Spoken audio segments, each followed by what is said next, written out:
کے بارے میں آج کا جو ہے نا وہ بیان ہے. بہت تنگ نے توڑے تو پڑوسی توڑے بہت تنگ نے. اللہ کے محبوب صلی اللہ علیہ وآلہ وسلم نے فرمایا خدا کی قسم وہ مومن نہیں ہو سکتا. عرض کی حضور کون؟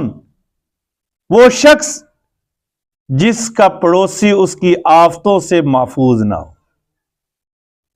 یعنی اپنے پڑوسی کو تکلیف میں دیکھنے والا مومن ہی نہیں ہے. ادھر کیا ہوتا ہے، اگر پڑوسی نے تھوڑا سا ایک سٹیپ اوپر رکھا ہے نا تو ساتھ والا پڑوسی کہتا ہے کہ اس سے 2 سٹیپ اوپر رکھنے ہیں مکان کے.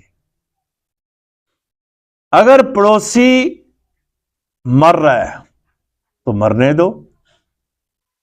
یہ حال ہے. اللہ کے محبوب صلی اللہ علیہ وآلہ وسلم نے فرمایا کہ وہ جنت میں نہیں جائے گا جس کا پڑوسی اس کی آفتوں سے امن میں نہیں ہے. پڑوسی، اچھا کسی کو جنتی دیکھنا ہونا اس کے ہمسایوں سے پتہ چل جاتا ہے.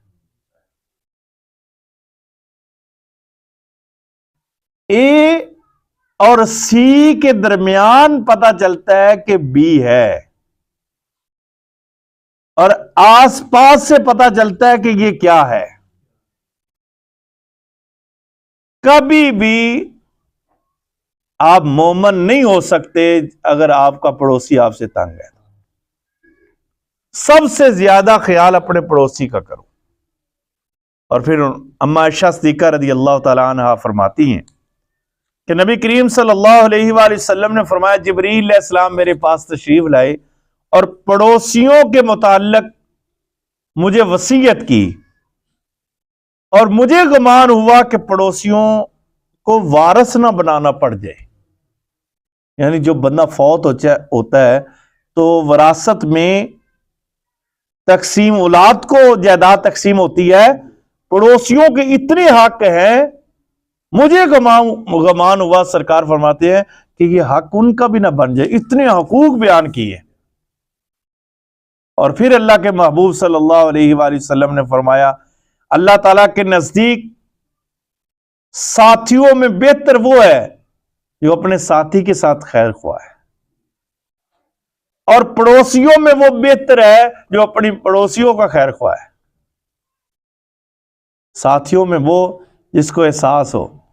شیخ سعدی رحمت اللہ علیہ کے پاس نے ایک اس کا بیلی آیا، اس نے ادھار پیسے مانگے. اکثر آ جاتے ہیں رشتہ داروں میں، پتہ بھی ہوتا ہے کہ اس کو چاہیے. وہ آیا نا جب اس نے مانگے پیسے تو آپ نے پیسے دیے، پھر رونا شروع کر دیا. بیگم صاحبہ پاس آ کے کہنے لگی بھی نہیں نہ دیتا، اب رونے کا کیا فائدہ، تیرے کو نہیں ہے کہ سن تو نہ دے ویا، ان دے دیتے ہی تھے، پھر رونا کیوں؟ آپ فرمانے لگے میں رو اس لیے نہیں رہا کہ میرے پیسے گئے ہیں، میں رو اس لیے رہا ہوں کہ اس کے مانگنے سے پہلے مجھے علم کیوں نہیں ہوا. جب کسی کو کوئی چیز دو اس کی آنکھوں میں نہ دیکھو، ہم نے وہ کتنا شرمندہ ہو کے آپ سے مانگ رہے. پھر اللہ کے محبوب صلی اللہ علیہ وآلہ وسلم نے فرمایا جو شخص اللہ اور قیامت پر ایمان رکھتا ہے وہ اپنے پڑوسی کی عزت کرے. پڑوسی کی عزت اس کے گھر میں جھانکنا نہیں ہے. اس کی بیویاں، اس کی اولاد، وہ تمہارے لیے ویسے ہی ہے جیسے تمہاری بچیاں بیٹیاں ہیں، تمہاری ماں ہے. اتنا احترام ہے. اور قیامت والے دن اندھا کر کے وہ شخص اٹھایا جائے گا جس نے اپنی چھت پر چڑھ کر اپنے پڑوسی کے گھر میں جھانک لیا. قیامت والے دن اندھا کر کے اٹھایا جائے. ادھر تو سب نظام چل رہا ہے. اور پھر چرچے کرتے ہیں فلاں کی بچی ہمارے ساتھ سیٹ ہے، فلاں ہے، یہ ہے. اچھا یہ سوچ رہے ہیں کہ کیسا کرو گے ویسا بھرو گے، ایسا نہیں ہونا، ایسے ہی ہونا ہے.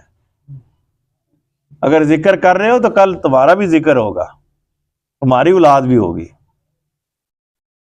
تو یہ ساری چیزیں آپ نے ذہن میں رکھنی ہے. پڑوسی کے حق کھانا نہیں ہے، پڑوسی کو اس کا حق دے.